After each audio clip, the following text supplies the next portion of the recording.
Alhamdulillah Rabbil Alamin wassalatu wassalamu ala Rasulillahil Karim Sayyidina Muhammadin al-Amin wa ala alihi wa sahbihi ajma'in wa ba'd fa uhayyikum bi tahiyyatil Islam al-khalidah. Assalamualaikum warahmatullahi wabarakatuh.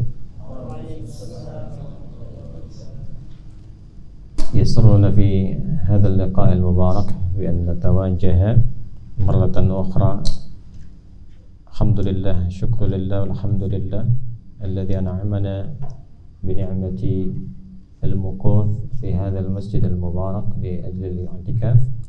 أسأل الله سبحانه وتعالى أن يتقبل منا حسن الأعمال من الصلوات والركوع والسجود والصيام، وبإذن الله تعالى إن شاء الله ويتمم تقصيرنا. Baik, jadi teman-teman yang tergabung juga barangkali ya dengan kita saat ini, ada satu rahasia besar di dalam Al-Quran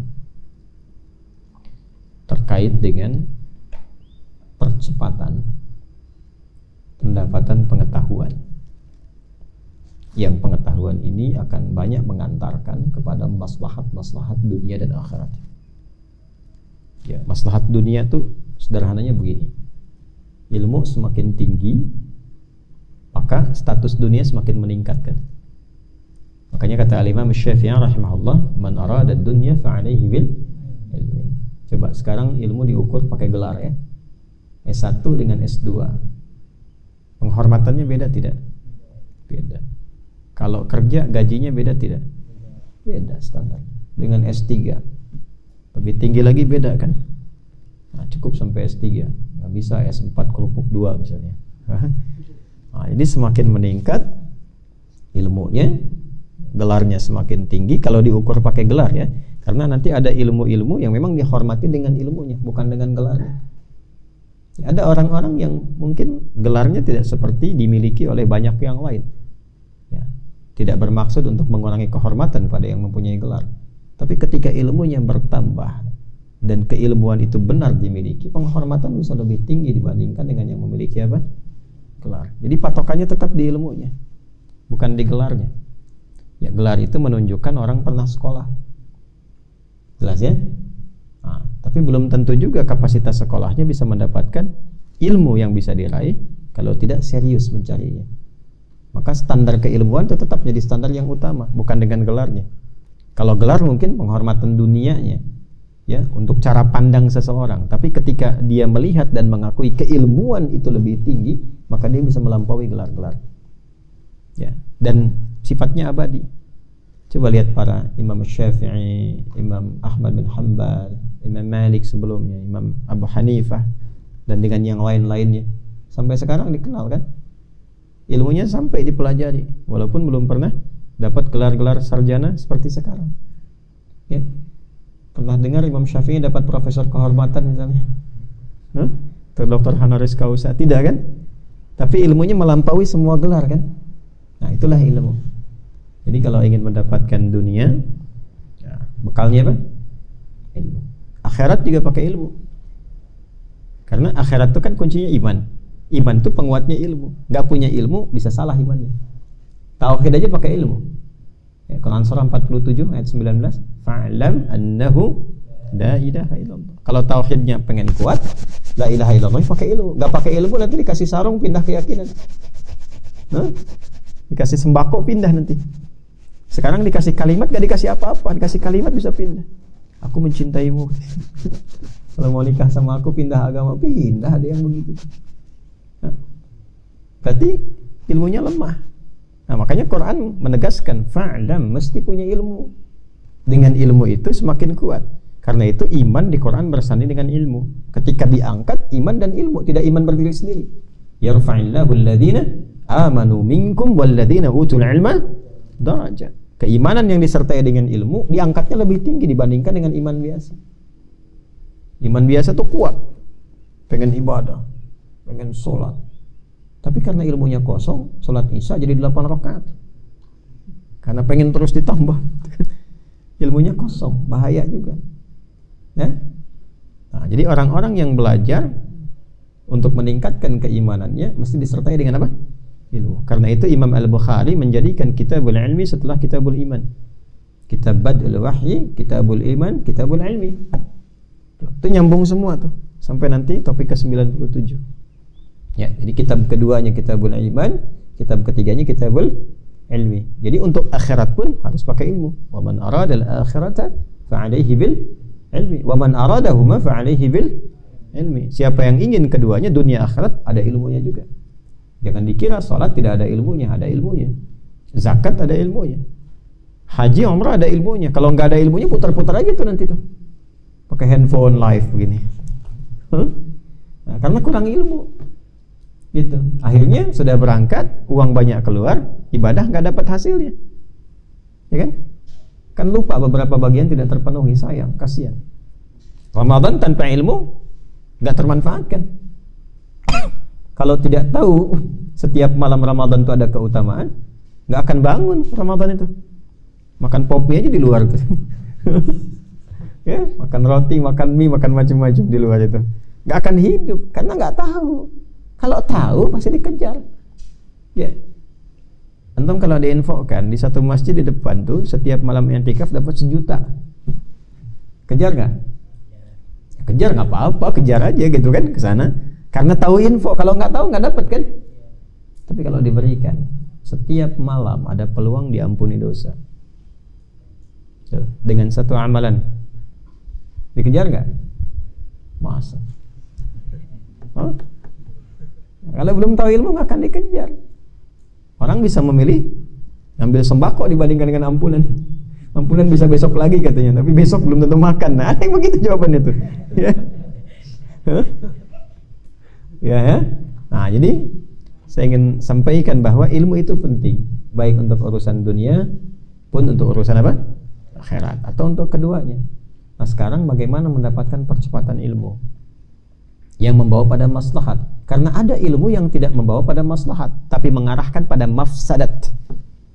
Nah, itu ilmu yang tidak berkah begitu. Jangan dipikir pencuri itu nggak punya ilmu. Justru dengan ilmunya semakin banyak mencuri. Kalau ilmunya nggak banyak, yang dicuri kecil-kecil. Tapi kalau ilmunya banyak, yang dicuri banyak. Dan kreativitasnya makin banyak. Nanti besok tolong apel diantarkan ya. Apel tuh. Padahal isinya hasil korupsi gitu kan. Kodenya banyak. Kijang satu sudah merapat, ayam di mana?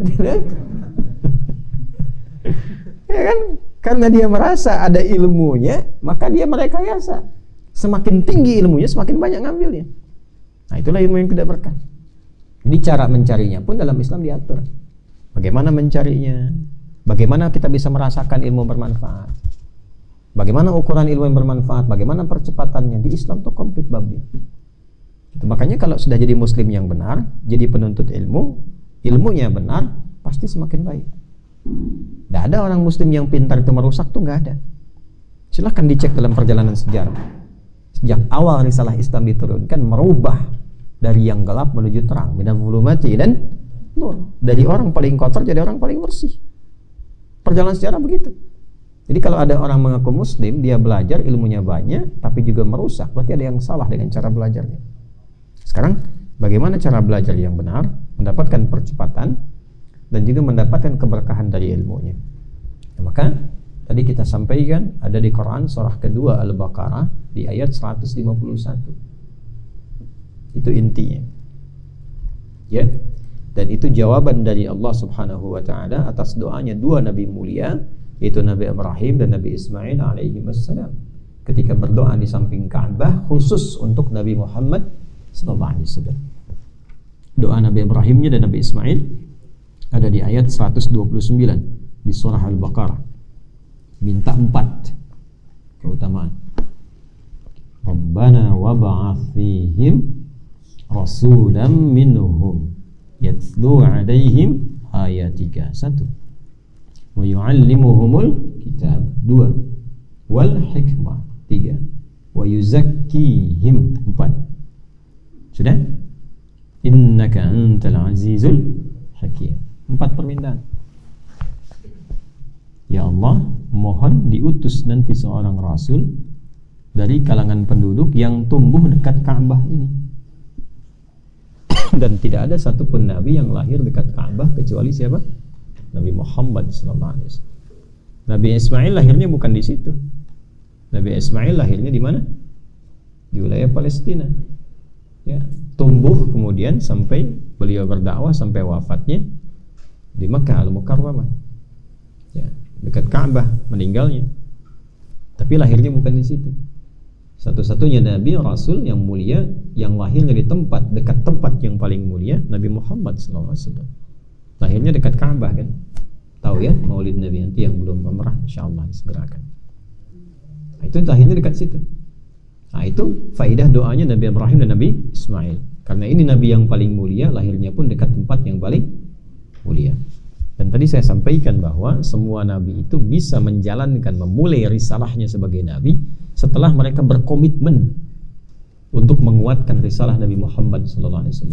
Di satu-satunya nabi yang sebelum lahirnya sudah dikomitmenkan oleh semua nabi dan rasul yang bertugas di bumi sebelum memulai tugasnya, itu hanya Nabi Muhammad SAW. Itu ada di surah Ali Imran tadi kan, ayat 81. Wa idza akhadallahu mitsaqan nabiyyina lama ataitukum min kitabin wa hikmatin thumma ja'akum rasulun musaddiqun lima ma'akum la tu'minunna bihi wa la tansurunna qala aqrartum wa akhadhtum 'ala dhalikum isri qalu aqrarna qala fashhadu wa ana ma'akum minasy syahidin.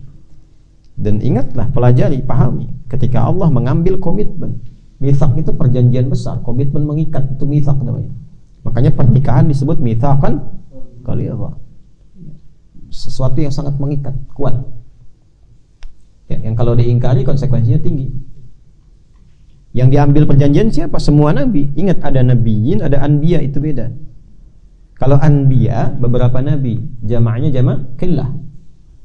Ada jamak qillah, ada jamaknya kathrah. Biasanya kalau kathrah pakai mudzakkar salim. Kalau perempuan muannas salim. Tapi kalau dia sedikit qillah, enggak semua, pakai jamaknya qillah.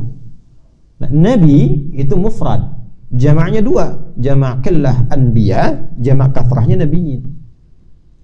Ada surah Al-Anbiya, surah 21. Apa semua nabi ada di situ? Tidak, beberapa nabi. Tapi kalau kita sebut semua nabi, nabiyin. Ada orang yang dimuliakan oleh Allah tinggal di surga sekomplek dengan semua nabi. Surat apa itu? An-Nisa ayat 69. Wa may yuti'illaha war rasul fa ulaika ma'al ladzina an'ama Allahu 'alaihim minan nabiyyin. Bukan anbiya, minan nabiyyin was-siddiqin wasyuhada'i was-salihin wa hasuna ulaika rafiqa. Teman terbaik, jelas. Tetangga terbaik, teman terbaik. Di surga di mana? Ya, alhamdulillah. Tangganya siapa? Nabi Ibrahim. Ya, samping kirinya Nabi Yusuf, belakangnya Nabi Musa, kanannya Nabi Muhammad SAW. Masya Allah. Sekomplek dengan para nabi semua. Itu nabiyin namanya. Nah, semua nabi yang bertugas di bumi itu tidak akan disahkan risalah kenabiannya kecuali setelah mengambil komitmen bersyahadat di hadapan Allah. Untuk apa? Menguatkan risalah nabi yang akan datang kemudian, yaitu Nabi Muhammad SAW. Jadi kalau bersamaan dengan waktu mereka, mesti mereka tunduk pada ketentuan Nabi, karena Nabi penyempurna. Makanya Musa pun kata Nabi Muhammad SAW, kalau Musa laukana Musa hayyan, kalaupun masih hidup pasti ikut Nabi Muhammad. Jadi pengikut. Nah itu sebelum dilahirkan sudah dikuatkan risalahnya. Nah, jadi mereka berkomitmen. Qala, ya Allah menyampaikan kepada mereka, apakah kalian berkomitmen untuk mengambil persaksian ini, ya? Dan menguatkannya karena Allah, karena aku isri itu berat sekali di sini. Akhadtum di ujungnya ala dzalikum isri gitu. Ya, apakah kalian siap menjadikan itu sebagai komitmen yang mengikat? Qalu aqrarna. Kami menetapkan. Qala fashhadu ana ma'akum syahid. Jadi syahadat. Di semua nabi bersyahadat itu. Ya, di hadapan Allah Subhanahu wa taala. Nabi Muhammad. Jadi Nabi Muhammad itu istimewa sallallahu. Ini berbahagialah ketika kita dikehendaki oleh Allah menjadi umatnya siapa? Rasulullah sallallahu alaihi wasallam. Itu anugerah, itu taufik. Ya, jadi jangan kembali membayangkan umat-umat masa lalu. Nabi Yusuf tuh ganteng. tapi gantengnya hanya sepersekian Nabi Muhammad SAW. Nabi Muhammad itu lebih daripada itu cahayanya. Jadi semua kekuatan para nabi itu terkumpul nanti di keutamaan mukjizat Nabi Muhammad SAW. Nabi Musa tangannya pernah bercahaya mengeluarkan sesuatu kan? Nabi Muhammad juga demikian, keluar cahaya, keluar air. Ya. Nabi Sulaiman bicara dengan apa? Binatang. Nabi Muhammad jangankan binatang, dengan pohon bicara. Ya. Coba lihat tuh. Nabi Isa mukjizatnya berdialog kan? Yang di alam kubur dengan izin Allah dihidupkan dulu kan? Dihidupkan, baru kemudian berdialog. Nabi Muhammad gak usah hidup, dalam kubur gak tahu ditanya. Kenapa disiksa? Ini kan yang ini. Dia tahu sendiri, itu mukjizatnya. Jadi jangan dikira biasa, nggak biasa. Semua akumulasi kenabian orang-orang dahulu itu, nabi-nabi sebelumnya, akumulasi mukjizatnya ya terhimpun kemuliaannya di siapa? Muhammad SAW. Jelas ya? Nah, jadi banggalah sebagai umatnya Rasulullah SAW. Nah, di antara keutamaannya apa? Nabi Musa tadi saya katakan, beliau saat akan berdakwah kepada Fir'aun kan berdoa kan? Rabbi shrahli sadri wa yassir li amri. Berdoa dikabulkan oleh Allah. Karena Nabi Muhammad gak minta, langsung diberi. Nabi Musa minta, dikabulkan. Rabbi shrahli sadri. Nabi Muhammad gak minta turun ayat. Alam nashrah laka sadrak. Lihat siap ayatnya. Lihat lafadznya. Rabbi shrahli sadri alam nashrah laka sadrak. Itu kalau belajar balaghah itu tinggi sekali. Nabi Musa minta wa yassir li amri. Nabi Muhammad gak minta wa nuyassiruka lil yusra. Ya. Nah, tadi Nabi Ibrahim, Nabi Ismail alaihissalam berdoa minta berapa tadi? 4 di Al-Baqarah 129. Yatlu alaihim ayatika wa yu'allimuhumul kitab wal hikmah wa yuzakki. Minta 4, dijawab berapa? 5 jawabannya. Coba lihat, 2 nabi mulia minta 4 untuk Rasulullah, Allah berkehendak jawabnya 5. Nah, dijawablah di Al-Baqarah ayat 151. Ya, kama arsalna fiikum rasulan minkum. Langsung dijawab per kalimat. Coba, mintanya Rabbana wa ba'ats fihim rasulan minhum. Per kalimat ini langsung dijawab. Kama arsalna fiikum rasulan minkum. Tuh.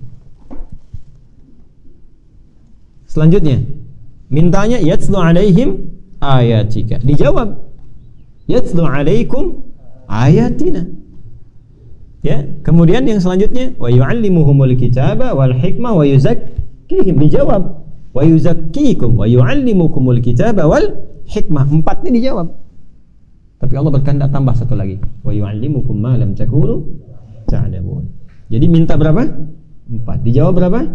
5. Tapi yang paling menarik adalah sebelum sampai jawaban pada pengetahuan dirubah urutannya. Coba ini permintaan ini ya. Ini doanya Nabi Ibrahim alaihissalam dan Nabi Ismail alaihissalam. Adanya di Quran surah kedua Al-Baqarah ayat 129. Minta berapa tadi? 4. 1 tilawah ayat. Yatlu alaihim ayatika.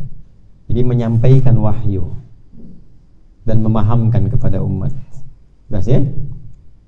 Menyampaikan dan memahamkan, menjelaskan maknanya. Misal turun ayat misalnya tentang puasa. Wa kulu washrabu hatta yatabayyana lakumul khaytul abyadu minal khaytil aswadi minal fajr. Surat apa itu? Al-Baqarah ayat berapa? 187. Silahkan makan dan minum sampai tampak benang putih yang sudah mengalahkan benang hitam. Yang hitamnya sudah gak kelihatan, yang putih yang kelihatan. Ada sahabat dulu yang belum paham. Karena belum paham, dia nyimpan benang 2 di bawah bantal.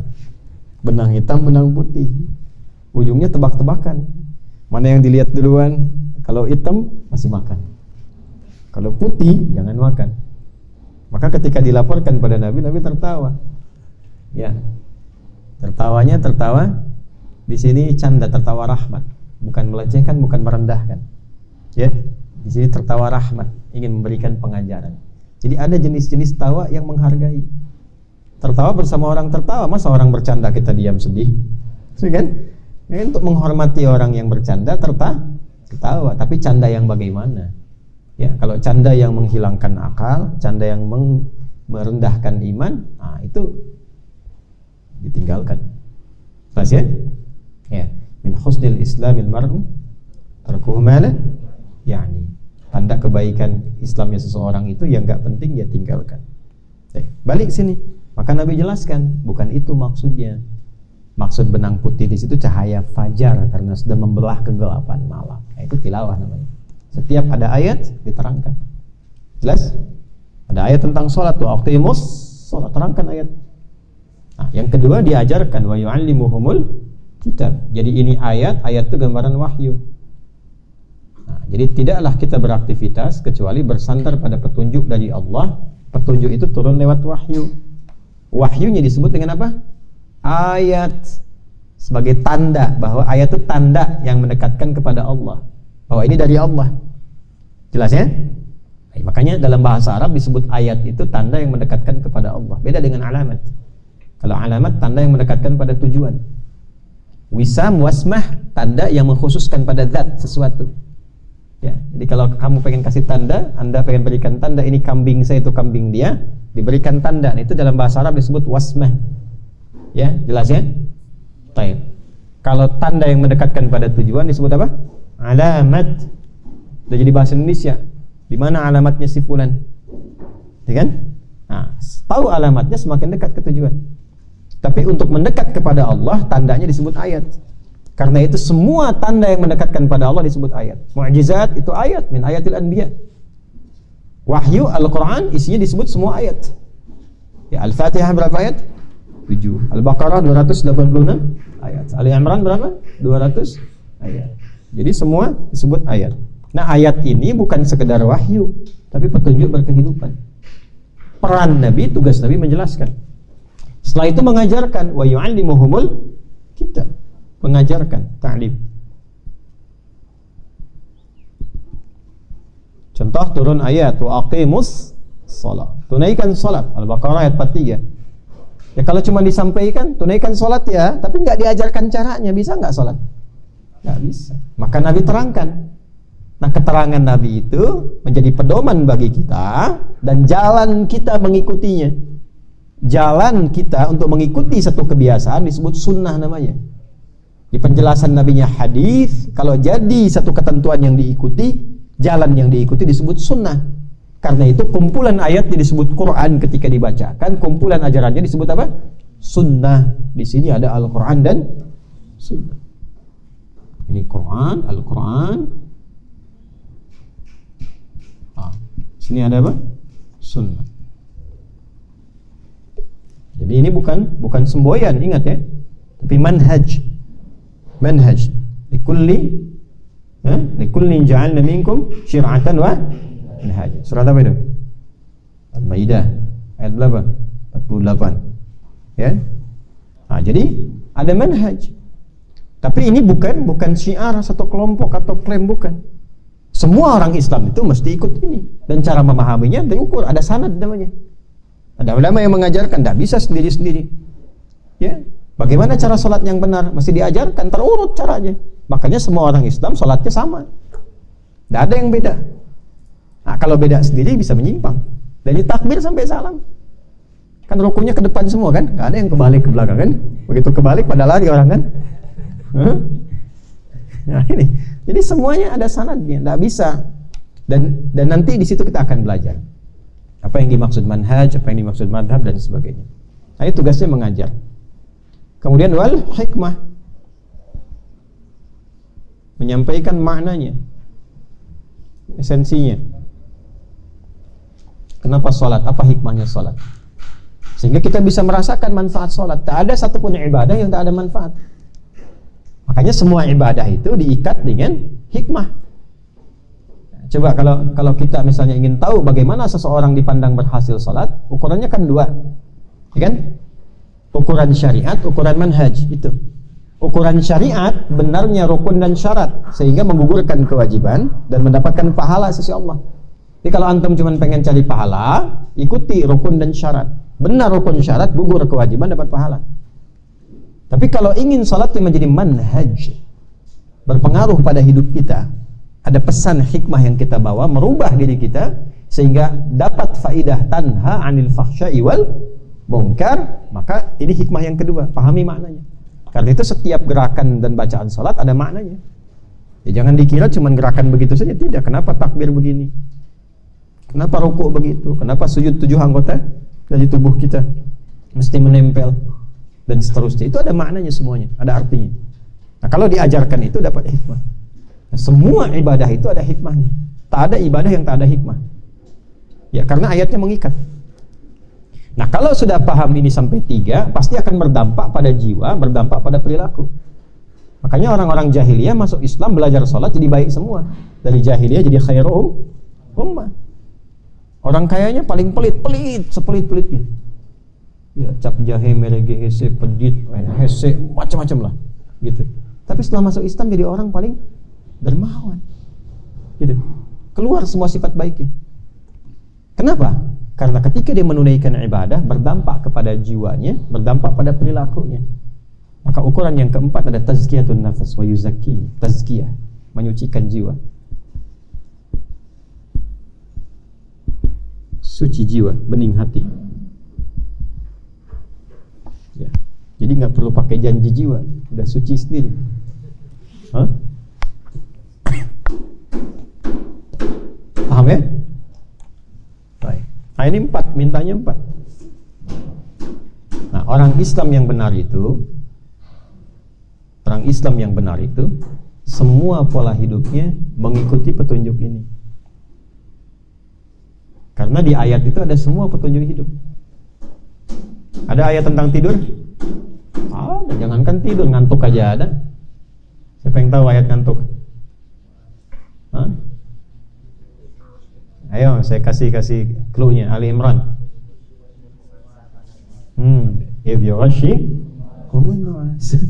tuh, ada. Ayat tidur ada? Ada. Allah menjaga kita saat tidur. Allah nggak ngantuk, Allah nggak tidur. Allahu la ilaha illa huwal hayyul la ta'khudhuhu sinatun wa la. Ada ayat bimbingan bangun tidur? Ada. Antum diam karena belum tahu. Tapi Nabi baca setiap bangun tidur. Ali Imran dari ayat 190 sampai 200 itu. Inna fi khalqis samawati wal ardi wa ikhtilafil laili wan nahari la ayatin li ulil, dan seterusnya. Sampai ayat 200. Ya. Ya, itu dibacanya bangun tidur. Ada di Abu Daud nomor hadis 1367 dari Ibnu Abbas radhiyallahu taala. Kana an-nabiy sallallahu alaihi wasallam idza istayqadha min naumihi fajalasa wa masakha bi yadihi min athari naumihi faqara'a khawatim Ali Imran. Ada semuanya. Nanti diajarkan lewat hadis. Makanya ada hadis-hadis yang mengajarkan cara bangun tidur. Ada enggak bangun tidur diajarkan caranya? Ada. Ada doanya enggak? Ada. Pakaian ada doanya. Nah, doa itu bimbingannya, bukan cuman kalimat formal menjadikan ibadah. Kita di Islam itu nyaris semua kegiatan itu ada bimbingan. Ini menunjukkan kebenaran agama ini. Dan bukan rekayasa. Dari mana seorang Rasulullah SAW, Muhammad SAW, yang lahir di tempat tertentu, gak pernah belajar baca, gak pernah sekolah, gak pernah nulis, kok bisa menyampaikan semua ini? Makanya beliau itu dibuat ummi oleh Allah Subhanahu wa Ta'ala, supaya sempurna risalah wahyunya disampaikan. Gak ada yang bisa klaim, wah ini mana rekayasa Muhammad, rekayasa bagaimana? Sekolah gak pernah bisa, gak pernah sekolah, gak pernah belajar, gak pernah menulis, gak pernah baca, gak pernah menyampaikan syair. Tahu syair maksudnya? Dalam arti menghafal syair, gak pernah. Jelas ya? Jadi semuanya sempurna. Dan namanya pun sempurna. Namanya sempurna. Siapa namanya? Muhammad. Itu yang pilihkan Allah. Yang pilihkan Allah. Sehingga tidak bisa disoal. Ya, Abu Jahal sebenci-bencinya dengan Nabi Muhammad, tetap manggilnya apa? Muhammad. Apa artinya Muhammad? Yang terpuji. Ya, coba lihat. Jadi musuhnya pun kalau mau mencela itu susah, karena yang terpuji. Di mana sih yang terpuji itu? Bayang nggak? Jadi nggak punya celah. Oleh Allah dimuliakan dari namanya, nggak punya celah. Makanya Abu Jahal nggak mau manggil Muhammad. Ya, di mana orang itu katanya? Ya orang-orang pada bingung, masyarakat, orang siapa katanya? Ya terpaksa nyebut lagi Muhammad. Ya, coba itu, semuanya melekat, semua baik. Nah, karena itu ketika dijawab oleh Allah, Rasul mulia ini sallallahu alaihi wasallam, ketika dijawab, jawabnya 5. Mintanya 4, 1, 2, 3, 4, jawabannya 5. Jawabannya ada di Quran surah kedua ayat 151. Kama arsalna fikum. Setiap lafadznya dibalas. Yang ini Rabbana wab'ats fihim rasulan minhum, dijawab di sini kama arsalna fikum rasulan minkum. Sama dijawab persis setiap lafadznya. Ya. 1, yatlu alaikum ayatina, masih sama tilawah. Karena ini sumber ilmu, sumber pedoman hidup,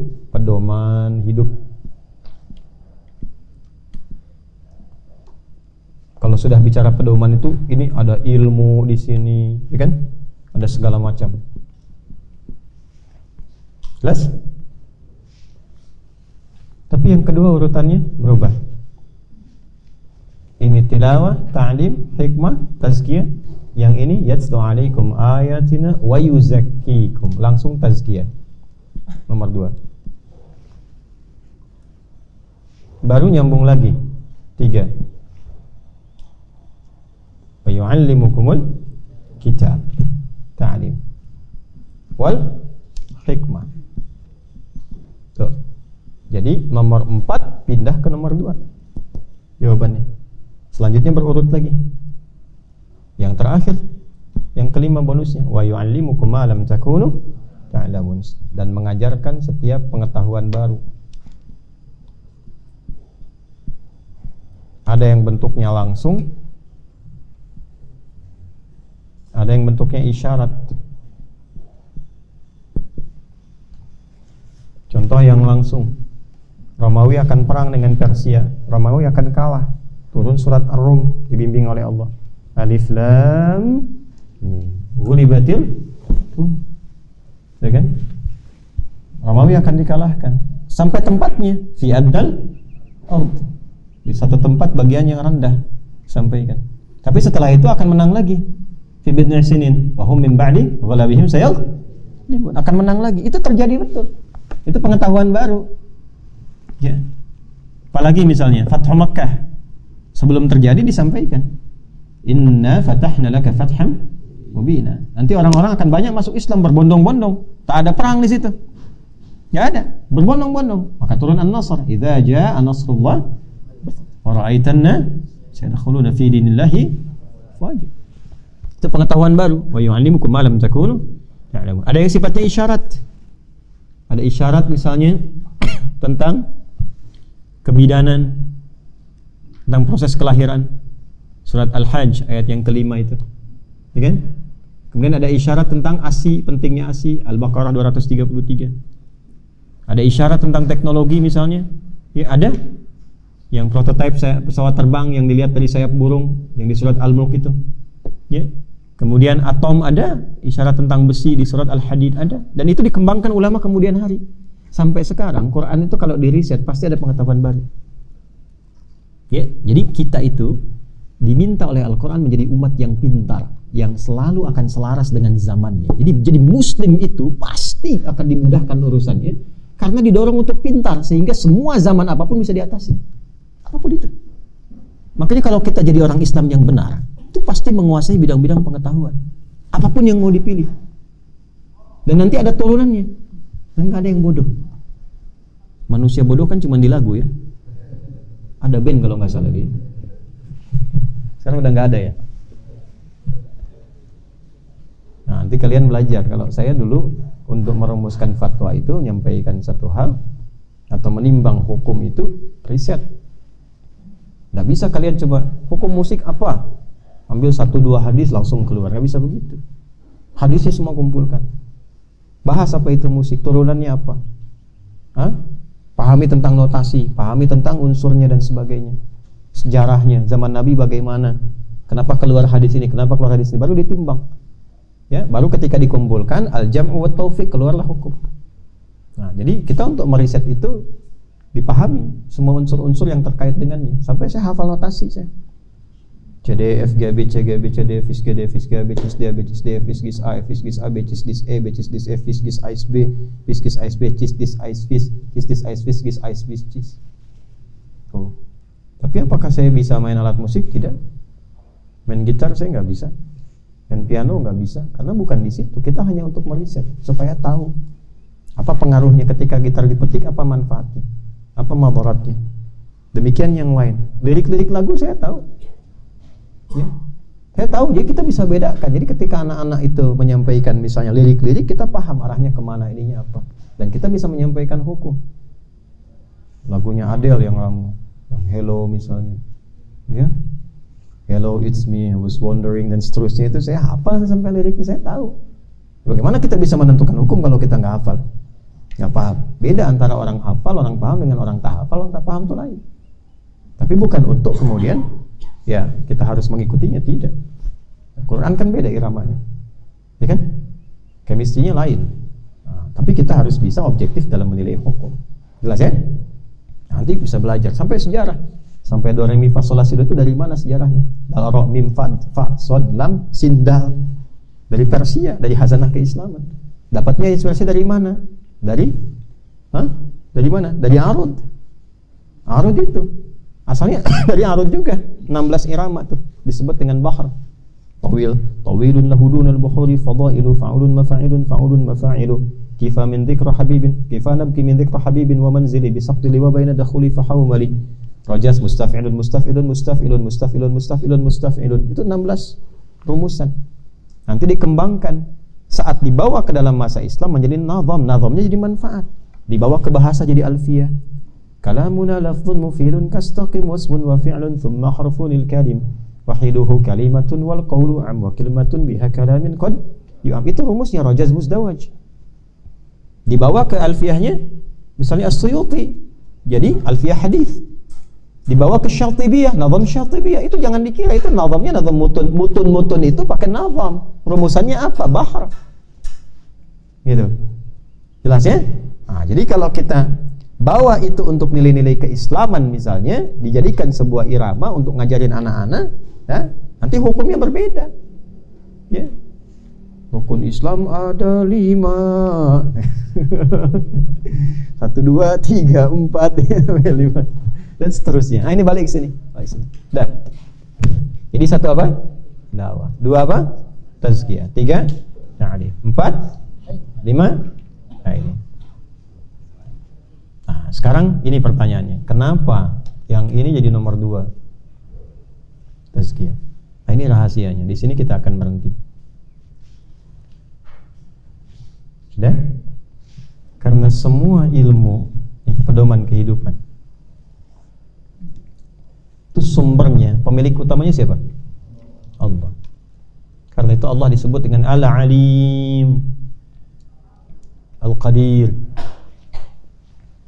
yang maha segalanya. Sedangkan semua sifat yang melekat pada Allah sempurna kebaikan. Innallaha thayyibun la yaqbalu illa thayyiban. Dan semua sifatnya cahaya kebaikan.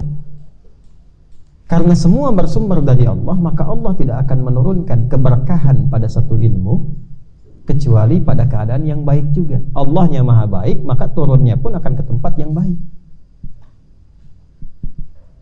Ya, Allahu nurus samawati wal ardh. Allahu nurun 'alan. Karena Allah itu sifatnya cahaya, pemberi segala kemuliaan, ya kan? Maka cahaya-cahaya Allah itu tidak akan diturunkan kepada keadaan-keadaan yang kotor. Untuk mempercepat ilmu itu didapatkan, maka syarat yang pertama tazkiyatun nafas, sucikan dulu jiwanya. Nah, ini rahasia yang pertama. Karena itu orang-orang yang bersih hatinya itu lebih cepat menerima ilmu. Orang-orang yang bersih hatinya, suci jiwanya, lebih cepat menerima ilmu. Karena Allah langsung yang mempercepat penanaman ilmu. Ya, dari Allah, milladunhu, itu yang disebut dengan milladuna ilma di surat Al-Kahfi itu. Bukan dia nggak belajar, dia belajar, dia ikhtiar, tapi dipercepat oleh Allah. Karena kebeningan hati. Karena itu dulu para ulama kita sebelum memulai untuk belajar itu, maka yang dilakukan pertama kali tazkiyatun nafs. Dan tazkiyatun nafas itu tidak mungkin dilakukan kecuali lewat ibadah. Yang ditazkiyahkan kolbunya. Pemilik kolbu siapa? Allah. Ya muqallibal qulub, tsabbit qulubana ala dinik. Ya, din. Apa din itu? Islam. Inna dina 'indallahil Islam. Apa Islam itu?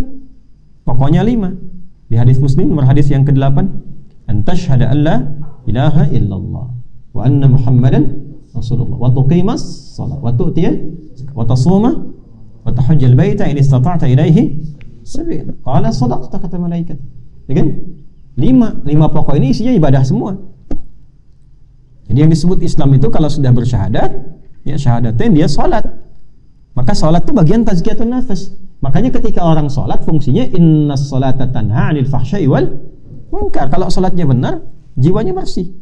Karena itu banyak dulu orang-orang itu meningkatkan sholat. Imam Malik itu saya katakan sampai 300 rakaat.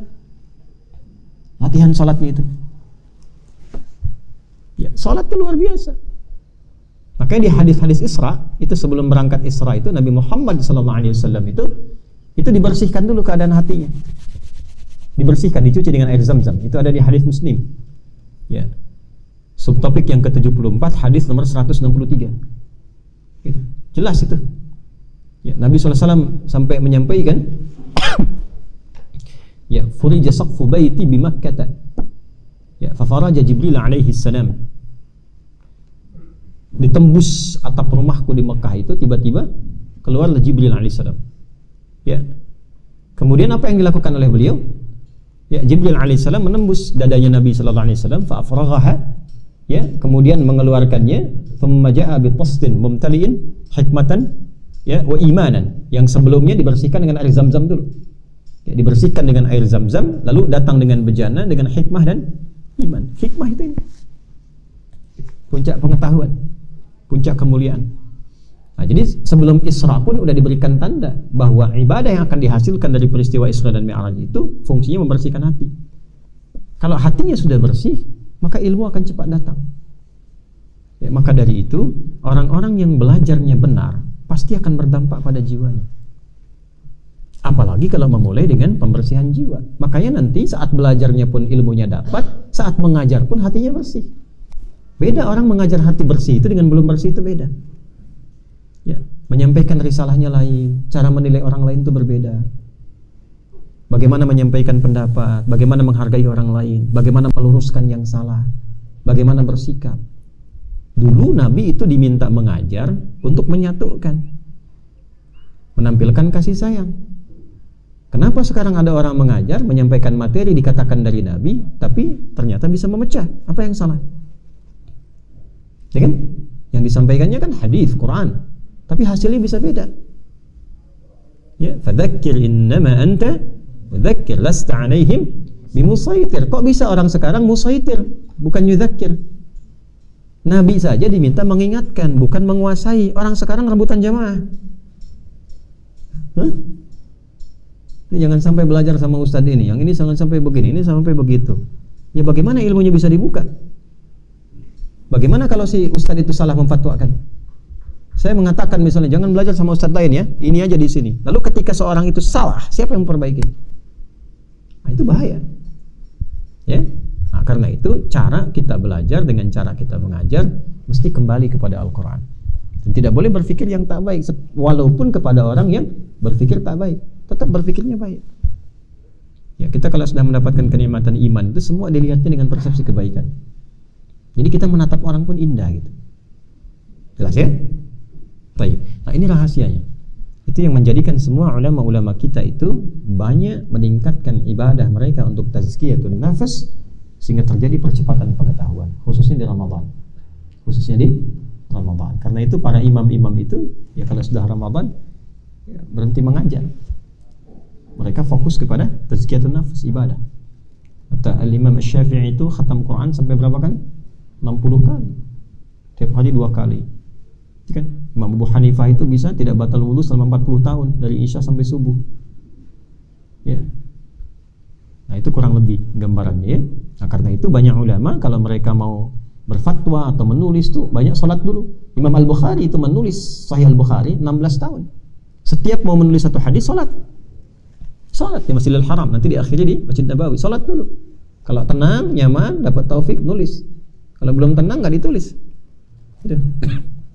Dan manhajnya semua sama.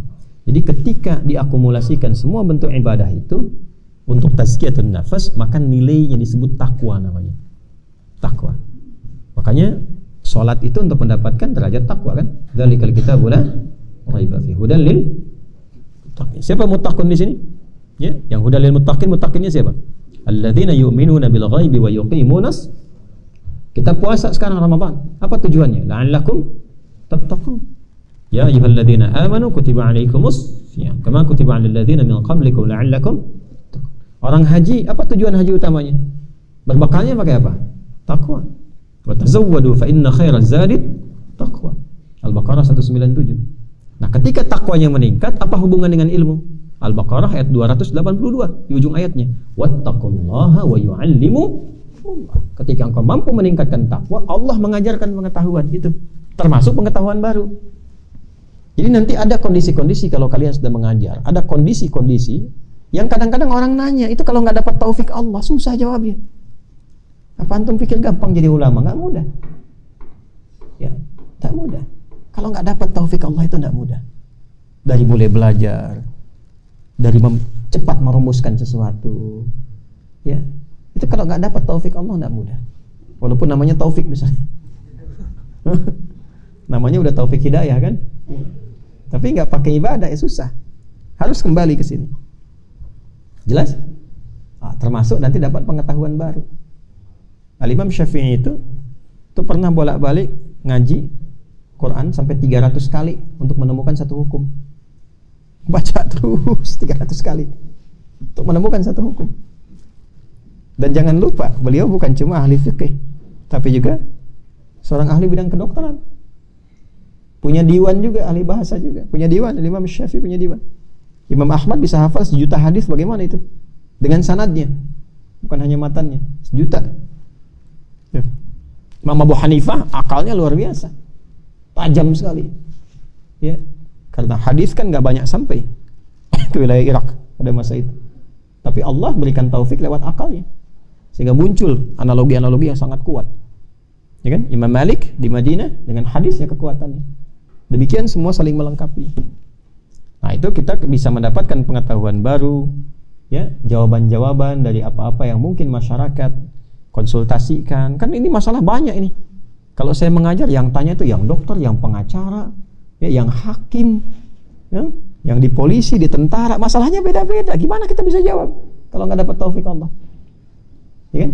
Nah, itulah yang terakhir, wa yu'allimukum ma lam takunu ta'lamun. Termasuk masalah-masalah yang dihadapi dalam ya dinamika sosial kehidupan. Nah, jadi tugas sekarang itu apapun profesinya, bukan hanya penuntut ilmu yang mau jadi ulama, bukan hanya itu. Yang dagang, yang bisnis, yang karir, ya mesti dimulai dari tazkiyatun nafas. Nanti kalau nggak benar tazkiyatun nafasnya, bisa salah bisnisnya. Dilarang riba malah riba, dilarang nyogok malah nyogok, dilarang korupsi malah korupsi. Ayatnya jelas kan, ngaji, khatam lagi berapa Ramadannya tuh, ya kan?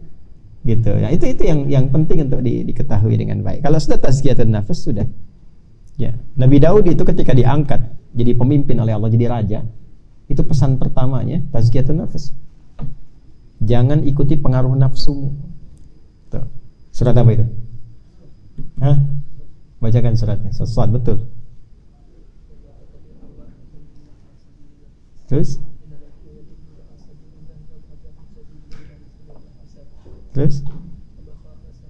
Aina Daud hunak? Ayat Daud. Inna ja'alnaka khalifatan fil ard. Terus.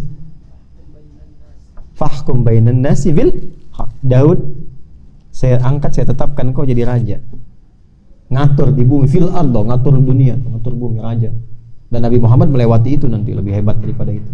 Nanti Daud dilewati oleh Sulaiman anaknya. Ya kan? Tapi Nabi Muhammad melewati semuanya. Tapi kata Allah, nanti setelah kamu jadi raja, jadi pemimpin, silahkan memimpin dengan benar. Al-haq. Apa itu al-haq? Kebenaran yang bersumber dari Allah. Makanya kata hak itu melekatnya pada Allah. Al-haqqu mir rabbika fala takunanna minal. Ada sidqun, ada haqqun, itu beda. Kalau sidkun babnya ikhtiar, bisa belajar, tapi hakun tidak. Kalau nggak dekat sama Allah, susah dapat bimbingan. Hak itu nyerobik dari Allah, mutlak benarnya. Jadi kalau seorang pemimpin nggak dekat dengan Allah, kemungkinan keputusannya tidak akan bisa berkeadilan yang menyeluruh. Gimana? Yang tahu hamba kan Allah. Kalau dekat dengan Allah dibimbing, begini berbuat, begini bertindak. Makanya abadi, namanya abadi sampai sekarang kan. Orang-orang hebat tuh. Umar bin Abdul Aziz itu bukan nabi, bukan rasul, bukan sahabat, tapi abadi sampai sekarang karena memimpin dengan apa? Hak. Jelas ya? Nah, teruskan. Terus. Terus. Terus. Fahkum bainan nasi bil haq, teruskan dulu dari situ. Wala tattabi'il hawa. Terus? Yudillaka an sabilik. Wala tattabi'il hawa. Hawa itu kan kerjaan nafsu. Hawa itu nafsu yang belum ditazkiyah. Gitu ya? Maka nanti kalau jadi diikuti hawa yang belum ditazkiyah, jadi melewati batas. Ketika melewati batas disebut tagha. Fir'aun itu memimpin, tapi mengikuti hawa. Hawa itu nafsunya belum ditazkiyah, makanya menyimpang, melewati batas. Ketika melewati batas disebut tagha. Idhhab ila fir'auna innahu tagha. Jadi semua babnya sama, kedudukan tazkiyatun nafas. Qarun itu babnya di apa? Di harta kan? Kayaknya luar biasa. Ya, suratnya apa? Yang lain. Suratnya Al-Qasas. Ayat berapa? Inna Qaruna kana min qaumi Musa fabagha. Teruskan. Wa atainahu minal kunuzi ma inna ma fatihahu la tanu'u bil kunci-kuncinya aja dipikul. Jadi Qarun itu kemana-mana bawa bodyguard sampingnya. Bodyguardnya itu unik. Itu puluhan bodyguardnya, itu banyak belakang. Cuman bawa kunci hartanya aja begini. Ya, itu flexing yang ini, yang sesungguhnya itu. Jadi bukan tipu-tipu itu. Ya, dia bener kaya. Jadi kemana-mana itu cuman buat ria aja. Ini saya nih, yang mau nyuri aja. Mereka aja berat angkat kuncinya, gitulah kira-kira. Ya, kalau mau nyuri aja tuh. Ya, mereka aja berat angkat kuncinya. Yang lain kagum. Wow, gimana ya kayak Qarun dan sebagainya. Tapi Quran membantah itu, diluruskan. Kenapa? Karena kekayaannya tidak diolah dengan manajemen nafsu yang benar, tidak tazkiyah nafsunya, sehingga orang yang nafsunya tidak dibenarkan terlebih dahulu, yang kotor hatinya, dititipkan sebanyak apapun kekayaan, pertama tidak akan pernah merasa cukup, dan kedua kekayaan itu hanya akan digunakan pada tindakan-tindakan yang tidak benar. Jadi kuncinya tazkiyah. Ya, jadi kalau orang nggak benar, bisnisnya pun pasti nggak benar, pasti nggak benar. Hatinya kotor, bisnisnya pasti kotor. Dan itu pasti akan berpengaruh pada perilaku.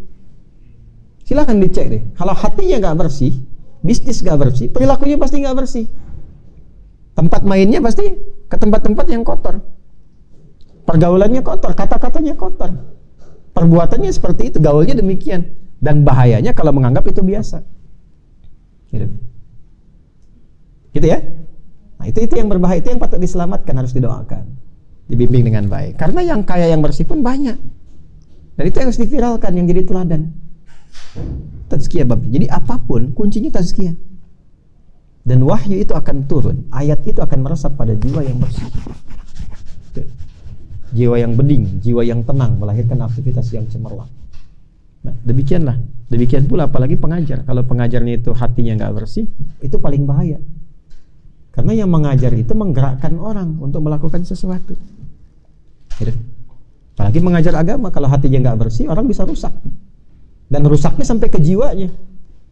Ya, sampai ke jiwa aja, ingat tuh, karena agama itu kaitan dengan roh, membimbing roh. Kalau rohnya sudah salah menggerakkan, bahaya. Itu yang keras, yang tembak orang, bunuh orang, bom orang dan sebagainya dengan cara-cara yang tidak benar. Yang tersentuh apa? Jiwanya kan, tapi dengan doktrin yang salah. Dan itu pasti nafsu. Kalau udah nafsu dunia itu. Ya, silahkan urut tuh yang ngasih doktrin begitu itu pasti bukan ustadz, bukan pengajar, bukan, pasti ujungnya dunia itu. Pasti dunia. Pasti itu. Kalau bukan masalah-masalah ekonomi, ujungnya adalah masalah-masalah politik. Silahkan urutkan. Ya. Apa dipikir yang bikin ISIS itu para ulama? Bukan. Gak ada ulama bikin begitu. Ya, silakan cek. Kalau kalian belajar politik global itu, ya, kita akan lihat yang bikin siapa, kepentingannya apa, arahnya apa. Karena nggak mungkin hati yang bening itu merusak, itu nggak mungkin. Makanya jauh-jauh dari yang begitu ya. Kalau ada kajian-kajian yang menjurus seperti itu, langsung tinggalkan. Ya, karena nggak berkesesuaian dengan konsep yang benar. Jelas ya? Nah, jadi secara intinya, jadikan i'tikaf itu untuk membersihkan hati kita, membeningkan jiwa kita sehingga mudah menerima pengetahuan dan taufik dari Allah Subhanahu wa ta'ala. Jadi kalau jadi pengajar dibimbing oleh Allah, jadi hamba dibimbing oleh Allah, jadi pebisnis dibimbing, jadi karir dibimbing, jadi pemimpin pun dibimbing. Dan kalau sudah seperti itu, maka setiap tempat yang dipijak jadi baik dan Allah ridha, dan potensi orang jadi baik semua. Ya, minim berdosa. Itu yang disebut baldatun thayyibatun wa rabbun ghafur. Tempatnya baik, kemudian nikmat, Allah ridha, dan ghafur itu artinya mengampuni. Jadi potensi ya kriminalitasnya rendah. Kalau sudah seperti itu, ya tinggal ibadah. Karena konsepnya kalau sudah tenang, ekonominya mantap, ya, hukumnya tenang, nyaman, maka ibadah. Falyabudu rabb hadzal bait alladzi at'amahum min ju', ekonomi, wa amanahum min khauf, keamanan. Jadi kalau sudah tenang, nyaman, makan cukup, enak, tingkatkan ibadah, lebih berkah. Jelas ya? Baik, naktafi bihadza, kita cukupkan sampai di sini. Mudah-mudahan Allah merahmati kita dan menerima amal ibadah kita. Nasallahu subhanahu wa ta'ala an yataqabbala minna min husni ibadatina wa yaj'al kulla amalina khalisah lillahi ta'ala, wa nasallahu subhanahu wa ta'ala an yuwasila kulla a'malina min ajli al-husul ala syafa'ati Rasulillah sallallahu alaihi wasallam wa ja'alana min ummati nabiyina Muhammad sallallahu alaihi wasallam wa muhibbihi wa muti'ihi min ajli ta'atillah subhanahu wa ta'ala wa rasulih. Allahumma taqabbal minna innaka antas sami'ul 'alim wa tub 'alaina innaka antat tawwabur rahim. Wa sallallahu ala sayyidina Muhammad wa ala alihi wa sahbihi ajma'in, wa akhiru da'wana subhanakallahumma wa bihamdika asyhadu an la ilaha illa anta nastaghfiruka wa natubu ilaik. Walhamdulillahi rabbil alamin. Assalamu alaikum warahmatullahi wabarakatuh.